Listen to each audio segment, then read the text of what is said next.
together with his wife, Devorah, they've created a dynamic community, a beautiful community, a place where many, many thousands of lives have been touched locally. Rabbi Goldstein, as I said before, he's a trooper's trooper. Obviously, nothing can hold this man down. And so we need to draw inspiration from him and listen to his words of wisdom and inspiration. Rabbi Goldstein.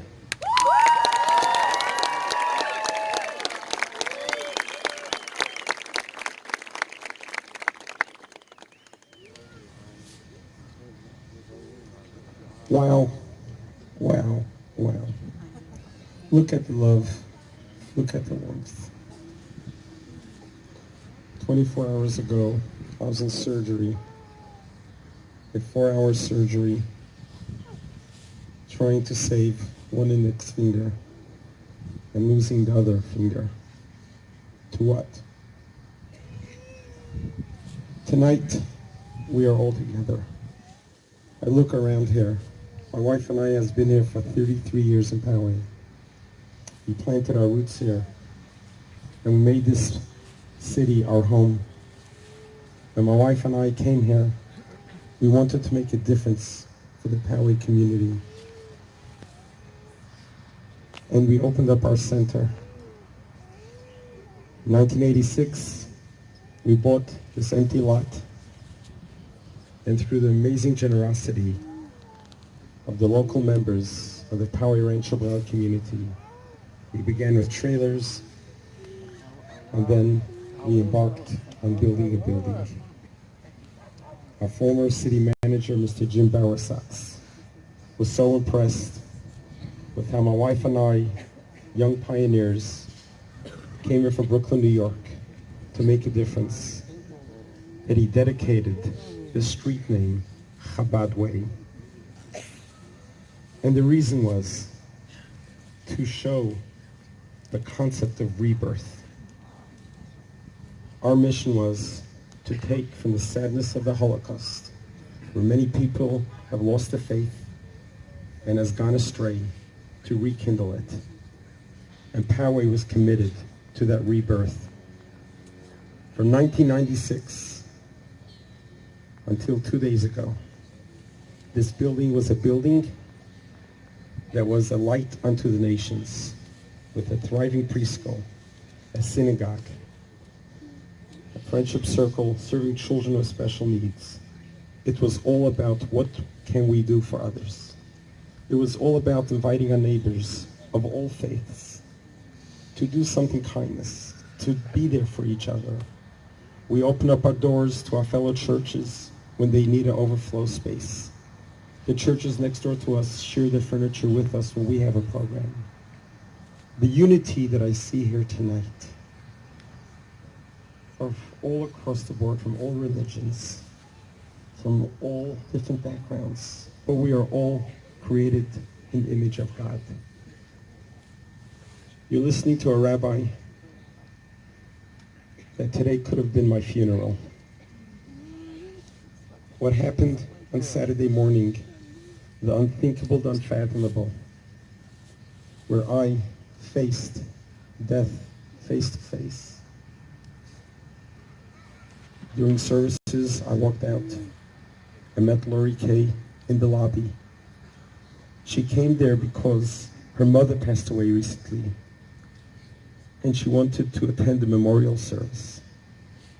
Her daughter, Hannah, came down from UCLA to be with her mother for the memorial services. She asked me what time it is going to be, that she wants to honor her mother. I told her it would be at 11:30. I went to my office to freshen up.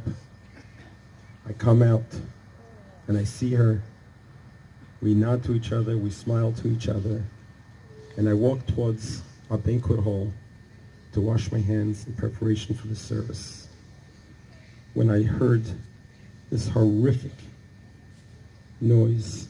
I thought it was a table went down, something may have happened, Laurie may have fallen, and I turn around in a split second, and I see the worst sight that you ever could imagine.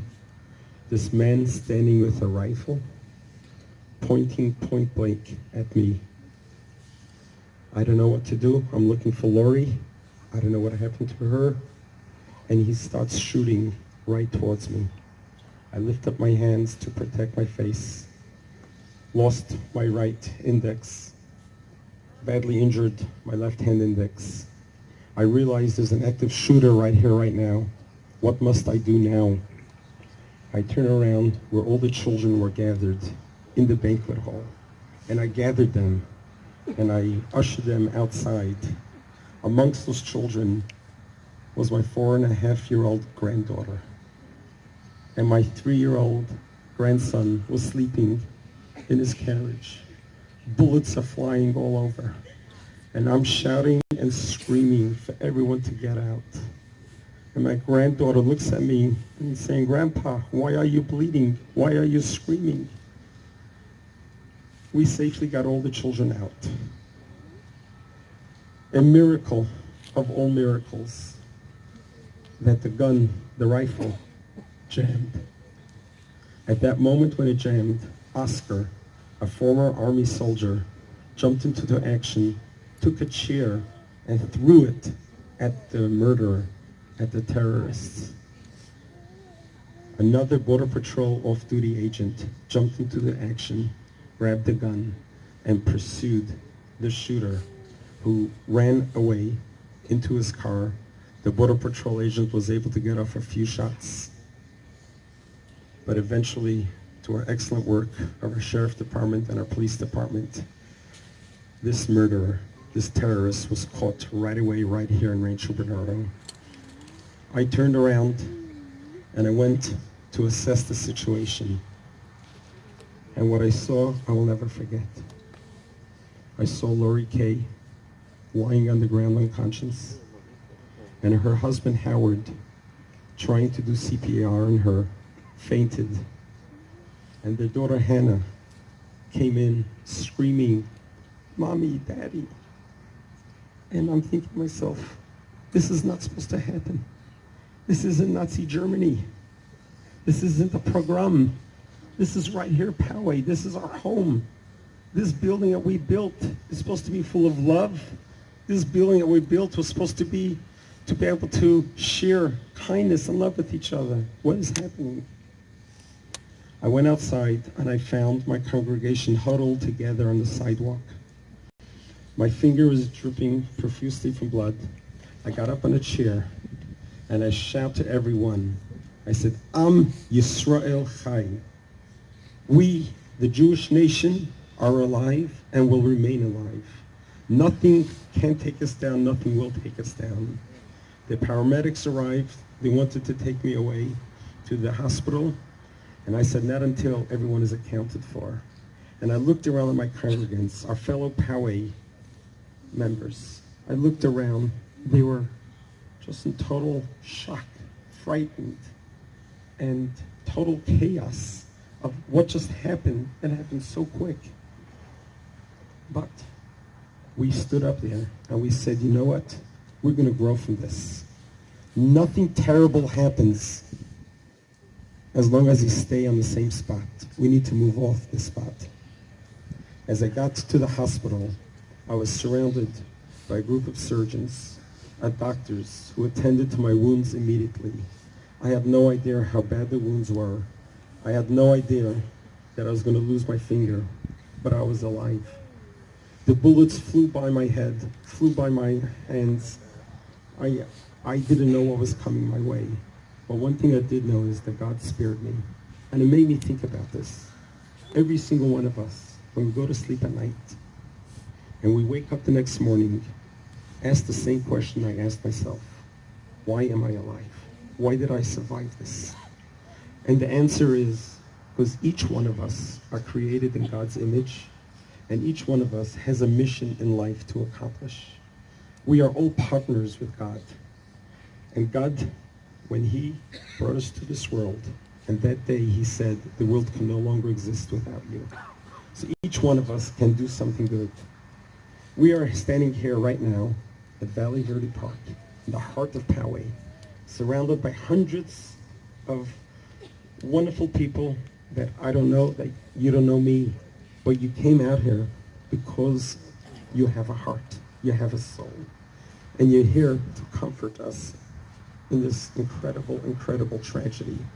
Because what happened to us happened to all of us. Your comfort by being here tonight brings me an amazing consolation. About 5 o'clock this afternoon, I got a phone call. It was the White House. I first thought it was someone making a prank call, trying to cheer me up, and said that Donald Trump wants to talk to you. And I said, really? I said, put him through.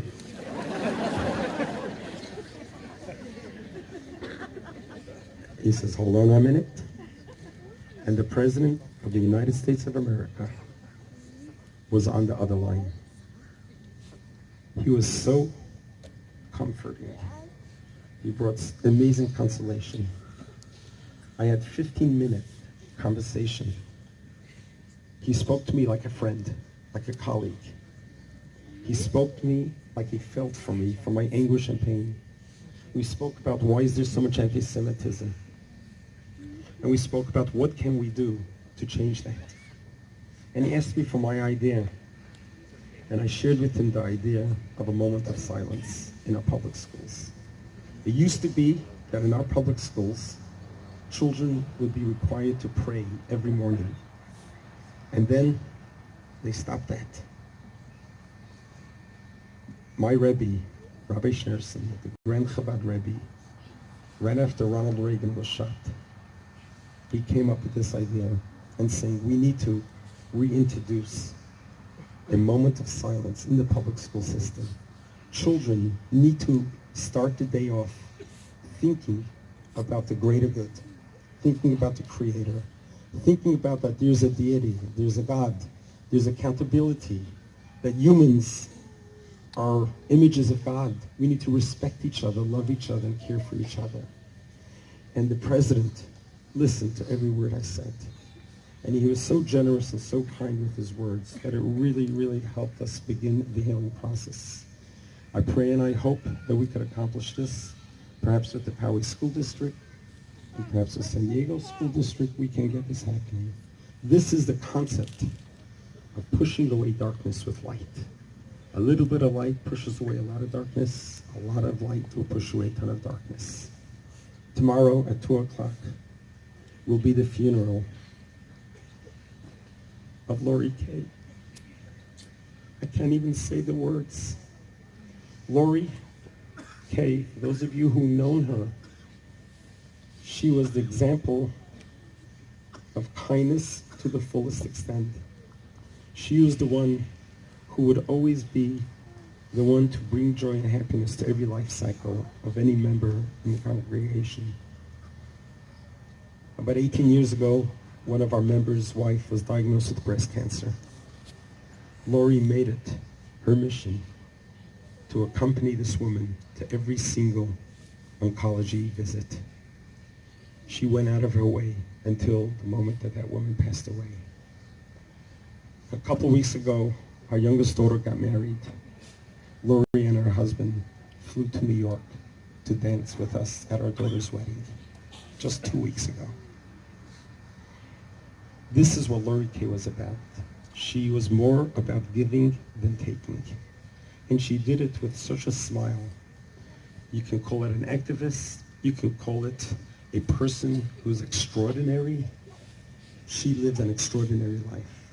She had an amazing spirit to her, an amazing attitude to life, that truly one of a kind. Those of us who knew her closely, because she became close to everybody, we cannot accept her death as a death. We cannot accept this loss. It just shattered our hearts. But one thing we do know, Howard, her husband, is in my house right now. He was over for dinner, and he told me when we go to the vigil, the funeral is not going to be about her loss. The funeral is going to be about her life. We're going to celebrate her life. We don't want to see any tears or sobbing, because that's what the enemy wants. They want to see us hurt. But when we can demonstrate a spirit of renewal, a spirit of commitment, of doing greatness and kindness to the world, that is going to be the greatest memorial. So I take this opportunity right now to thank everyone here for really being here tonight, being here to support us, the Jewish community, because we are all children of God. You have truly demonstrated true unity, and may God accept this as a blessing to every single one of us here, that we should be blessed with long life, great health, and may we celebrate many happy times together. All those that were injured should be healed, and all of us that have been hurt emotionally, all of us that were hurt psychologically should be healed at Poway and San Diego, and the whole United States of America, worldwide, should no longer know any sorrow or pain. And let's make a difference. Let's bring a lot of light to the world. Thank you very much. Amen.